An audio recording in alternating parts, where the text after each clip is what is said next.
Hello everyone, अस्सलाम वालेकुम। कैसे हैं आप लोग? उम्मीद करती हूँ खैरियत से हैं। तो पार्ट 2 स्टार्ट करती हूँ मैं।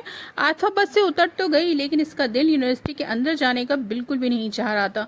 जिस लेक्चर के लिए वो इतनी परेशान हो रही थी, अब इसके लिए सब बेमायने था। ना चाहते हुए भी वो कुछ ऐसा बोल गई थी जिस पर उसे बहुत अफसोस हो रहा था। इसके दिमाग में इस वक्त घंटियां सी बज रही थी। एमन, जो आतफा की बेस्ट फ्रेंड थी, काफी देर से इसे यूं बुत बने खड़े देख रही थी। क्या बात है आतफा, आज क्लास में जाने का इरादा नहीं है क्या? एमन के झिझोड़ने पर वो अपने सोचों से बाहर आई। अब चलो भी आतफा, हमारा पहला लेक्चर वैसे ही मिस हो गया है। एमन इसका हाथ पकड़ के इसे अंदर ले जाने लगी तो आतफा ने अपना हाथ छुड़ा के इससे कहा, प्लीज एमन, मेरा हाथ छोड़ो, आज मेरा मूड नहीं है लेक्चर अटेंड करने का। क्यों, क्या हुआ आतफा? तुम्हारी तबीयत तो ठीक है ना? एमन कुछ परेशान सी होकर आतफा को घूर रही थी। जो लड़की इतनी चंचल शौक सी हो, वो आज इतनी परेशान और उदास सी थी।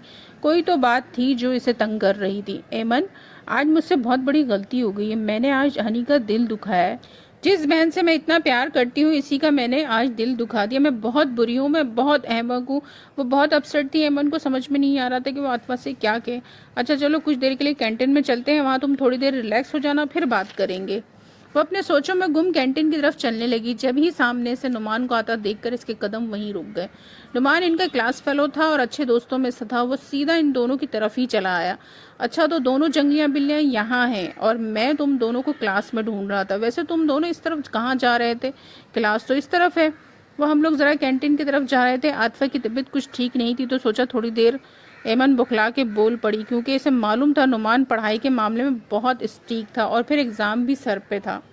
क्या हुआ तुम्हारी तबीयत को? वो बगौर आतफा की शक्ल को घूरते हुए कहने लगा, ये ड्रामा तुम फिर कभी करना। मालूम है एग्जाम सर पे है और तुम चली हो कैंटीन में चाय शाय पीने।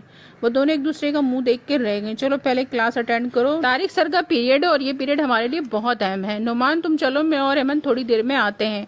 आतफा जानती थी नुमान अब इनका पीछा नहीं छोड़ेगा, इसलिए कैंटीन जाने का इरादा कैंसिल करके इसके पीछे चलने में ही बेहतरी थी, क्योंकि इनके ग्रुप में सबसे स्ट्रिक्ट और पढ़ाकू नुमान ही था, जो हर वक्त पढ़ाई में मसरूफ रहता था और ग्रुप के सारे दोस्तों को पढ़ाई को लेकर हर वक्त लेक्चर देता रहता था।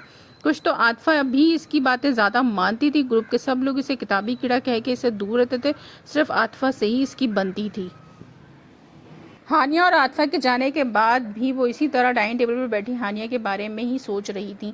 ड्राइंग रूम से आती फोन की बेल पे वो चौंक उठी। फोन उठाए ड्राइंग रूम की तरफ बढ़ी तो मासी जुबैदा को घर के अंदर आते देख के उसे काम करने का इशारा करके वो फोन उठाने चल पड़ी। इनके पहुंचने पर फोन बंद हो गया तो वो वहीं सोफे पर बैठ गई।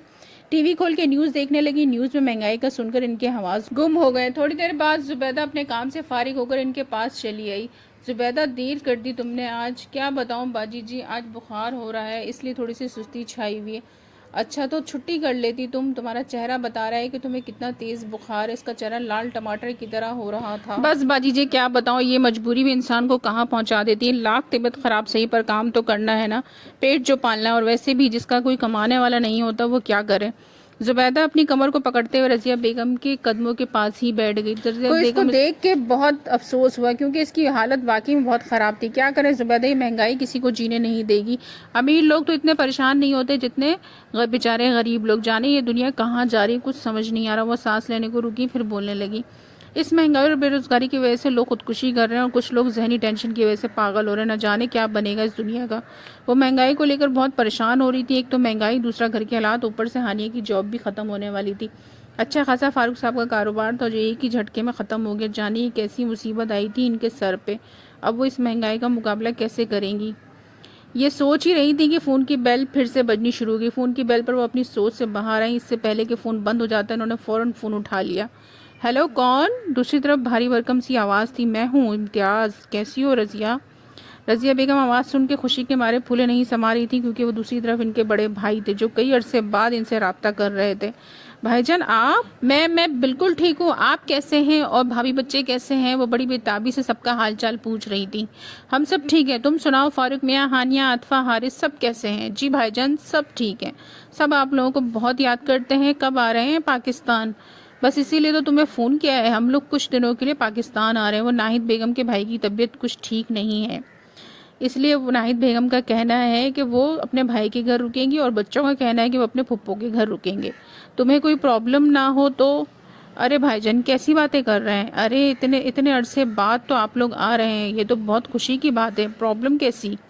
वो खुशी से चहचहाते हुए कहने लगी, और खुश क्यों ना, आखिर इनके भाईजान पूरे 15 साल बाद लंदन से आ रहे थे। 2 दिन बाद हमारी फ़्लाइट है, पहले हम लोग नाइट बेगम के भाई के घर रुकेंगे, फिर तुम्हारे घर आएंगे। ठीक है भाईजान, जब आप आएँ तो बता दीजिएगा, फारूक आपको लेने आ जाएंगे। वो इनके एहतराम में फारूक साहब से पूछे बगैर कह रही थी और कुछ परेशान सी थी कि कहीं भाईजान ने हामी भर ली तो। नहीं रज़िया, फारूक मियाँ को भेजने की कोई ज़रूरत नहीं है, मैं खुद आ जाऊँगा। मैं इंतज़ार करूँगी भाईजान। इम्तियाज़ साहब और रज़िया बेगम के दरमियान इधर उधर की बातें होने के बाद फ़ोन डिस्कनेक्ट हो गया। फ़ोन रखने के बाद भी वो काफ़ी देर तक फ़ोन को घूरती रहीं। इन्हें यकीन ही नहीं आ रहा था कि इन्होंने इतने अरसे बाद अपने भाई से फ़ोन पर बात की है और वो उनके घर आ रहे हैं। भाईजान जो लंदन जाके सबको भूल गए थे, इतने अरसे बाद इन्हें अपनी इस लाडली बहन का ख्याल आया था, जिसके बदौलत वो लंदन पहुंचे थे, क्योंकि इम्तियाज़ साहब के लंदन जाने में फारूक साहब का बड़ा हाथ था और वो इन्हें ही जाके भूल गए थे।